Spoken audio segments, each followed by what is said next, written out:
Although California unions emerged from the war years bigger than they had ever been, their size hides a potential weakness. Many newcomers don't know how their brothers and sisters won their rights and paychecks through the hard battles of the pre-war years.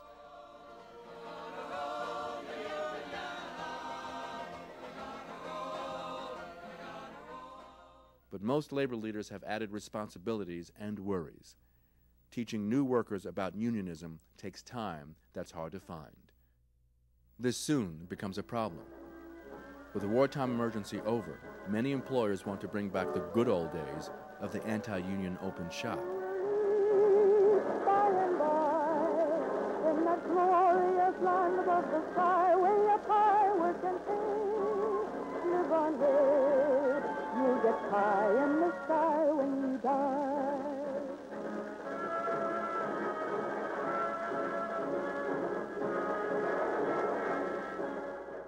It was after the war, and I think we needed to get our share.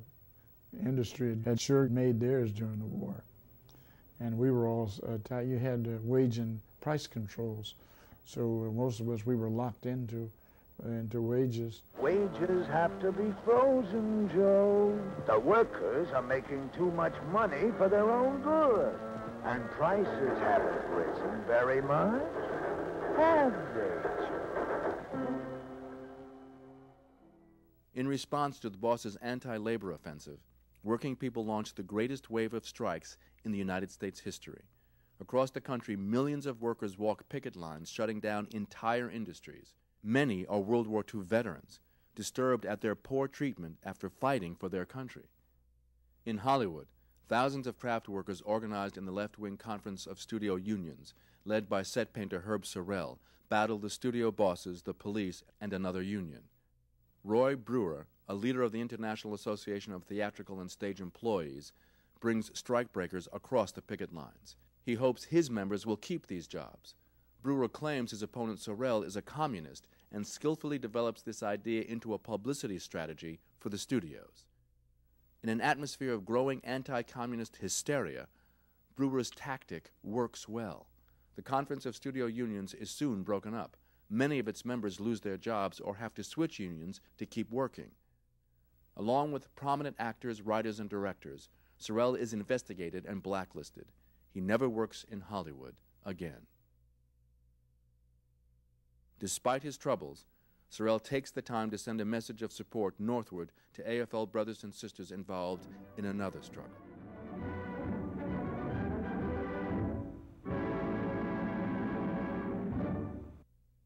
In Oakland, California, a general strike tied up the entire area.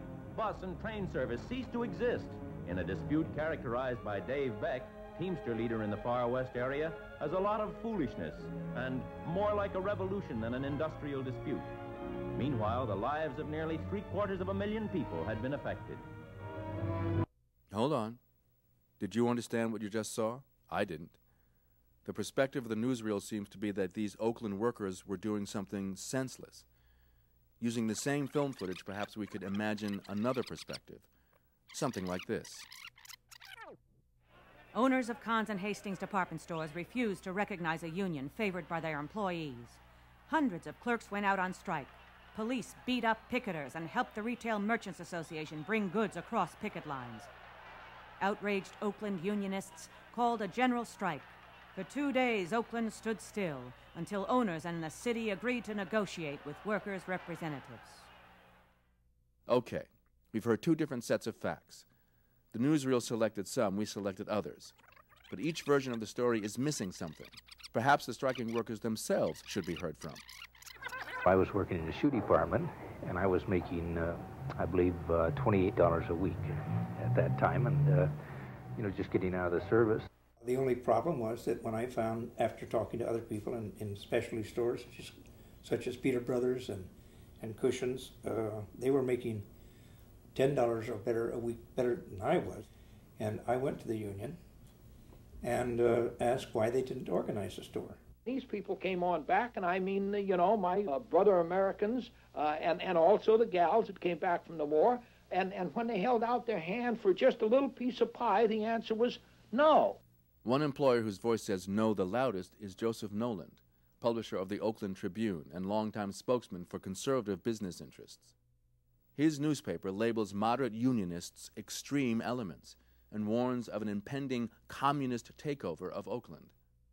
Noland dominated the politics in Oakland, and he had the Tribune, which was his voice. And everyone felt that all the decisions for the city were made at the Tribune Tower, not at City Hall. Very, very conservative, very anti-union. His paper was something that we got every day to read and then got mad about. Along with Noland, another major anti-union force in Oakland is the Retail Merchants Association. It demands that the Retail Clerks Union organize all 28 stores in the association before it will recognize the union at cons in Hastings. What precipitated the strike was the firing of one of the people who had joined the union. One of the ladies who had joined and signed up with the union was fired. Originally, we had somewhere in the area of between 70 and 80% of the workers came out. And I would say the same thing applied at Hastings. The women were fantastic as far as holding up and their sense of humor and being on the picket line. I'd set the schedules up and they'd be there, rain or shine. Well, it was like any picket line. Everybody walked up and down, carried signs, and yelled, "Don't be a scab." It was pretty effective. They were keeping most of the people out. People would come, see what was going on, and then turn away. But some went through. And tempers would flare. But I think that the tempers that flared were not the pickets, but the people going through the line knowing in their own heart, very probably, that they were doing the wrong thing. Despite a mostly peaceful picket line, feelings sometimes run high. Picket Captain Gwendolyn Byfield calls a strikebreaker scab and rat. She is arrested, but charges are dropped. After weeks go by without a settlement, the Retail Merchants Association and their friends in the Noland political machine decide to take a different approach. I went back over to the picket line. By the time I got back over there, the cops were pushing our people off the street and towing the automobiles away. They beat us all out of the alleys, pushed us with those damn billy clubs. I was black and blue here for months. The trucks followed right behind them, went on in and unloaded. Then they went back to get more. It wasn't bringing in strike breakers necessarily that started the general strike. You know, I thought about that a lot since that. We'd seen strike breakers. But the thing was using the police force that we were paying taxes for to beat us off our own streets. By morning, everybody had heard about what had happened. It was in the papers, and the unions had heard. Everybody was very upset, and we all just went out on the streets. There was a club down there called Slim Jenkins. We were working there 4 nights a week when we got the call from Alex Forbes, who was our secretary business agent, that there was a general strike and that if he had any musicians working in Oakland, that they were to immediately leave their jobs, and which we did. We didn't go to work that weekend. Al Brown was the head of the Carmen's local at that time. The streetcars were still running on Broadway.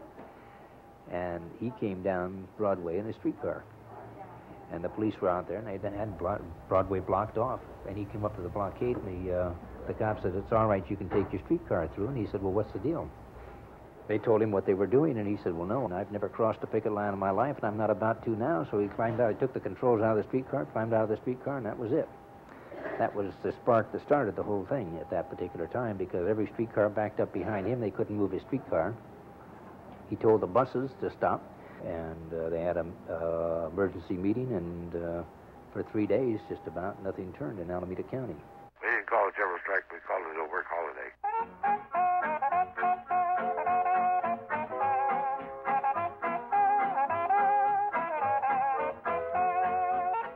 Everybody was having a good time, but the crowd was good. Nothing unruly. I didn't see any liquor, didn't see any, well, where could you buy it? It was a holiday mood. It was a feeling of comradeship. It was the feeling that, well, we're all together in this thing, you know, and it was a good, warm, healthy feeling. It was more like what this country should be. Lay that pistol down, babe, lay that When Sailors Union leader Harry Lundeberg delivers a fiery address to an overflow crowd at Oakland Auditorium, strike leader Bob Ashe thinks that if he had asked the assembly to march to City Hall, they'd have taken the place apart. The biggest fear that we had during the general strike was we didn't want it to get out of hand. We wanted a peaceful demonstration, as peaceful as could be. And really it was, when you stop and think that there was only the one incident of the typewriter being thrown through the window at Hastings. Outside of that, nothing really happened. We might ask one more question. How could a union leader, Teamster National Vice President Dave Beck, say the general strike was a lot of foolishness and more like a revolution than an industrial dispute? The General Strike Committee, led by Bob Ashe, brings the general strike to a hasty end when Beck orders Teamster members, who'd been solidly supportive of the strike, to go back to work. Dave Beck, who you talking about? You're talking about a man that made millions, went to prison and everything else. He never really represented these unions the way it should be represented. The CIO notified us that if it went past Thursday, that they'd shut off lights and power. And I wanted to continue one more day and shut off the lights and power. Then we'd have had the whole ball of wax. But the AFL leadership was worried that intervention by militant CIO unions, representing 30,000 workers in Alameda County in utilities and heavy industry, would invite a negative public perception, since a number of communists and their sympathizers were prominent in the Northern California CIO Council. I think the old CIO, Congress of Industrial Organizations, had a little bit of a bad taint to it at that time. J. Edgar Hoover and a few others were witch hunting them and working on the communist tactics and the rest of it. And we tried to keep them away from the picket line as much as possible so that we wouldn't have that sort of thing happening to us. Instead, the AFL Strike Committee accepts a verbal commitment from the city manager that Oakland police would no longer assist strike breaking. They end the general strike Thursday morning, after 54 hours. The settlement leaves the retail clerk strike unresolved, which irritates many of their supporters, including Elizabeth Mackin. She writes a letter to Kahn's department store. It is against my principles to go through a picket line. I wish you to close out my account until you have a happier relationship with those who work for you. Despite the obvious depth of community support for the clerks, Kahn's and Hastings still refuse to recognize the union. Worse, the day after the general strike ends, police bring scabs to retail clerks' picket lines. Feeling betrayed, labor leaders threaten another general strike. Wait, Joe. There's a better way.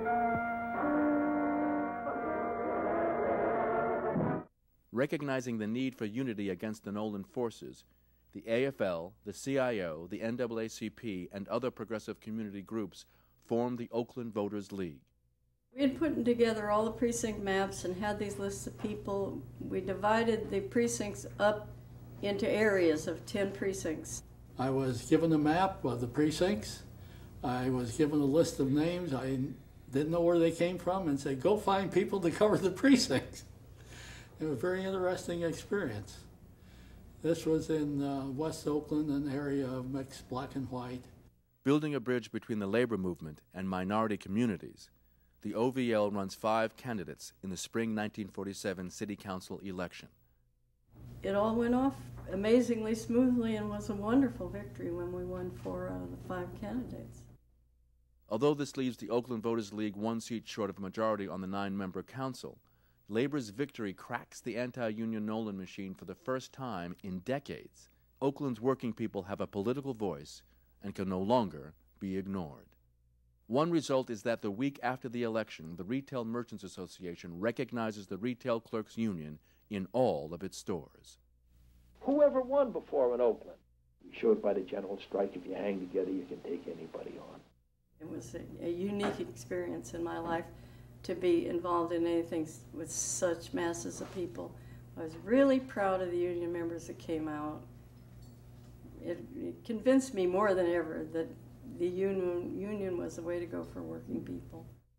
When you say what did it do for people, I think it gave them a greater sense of power.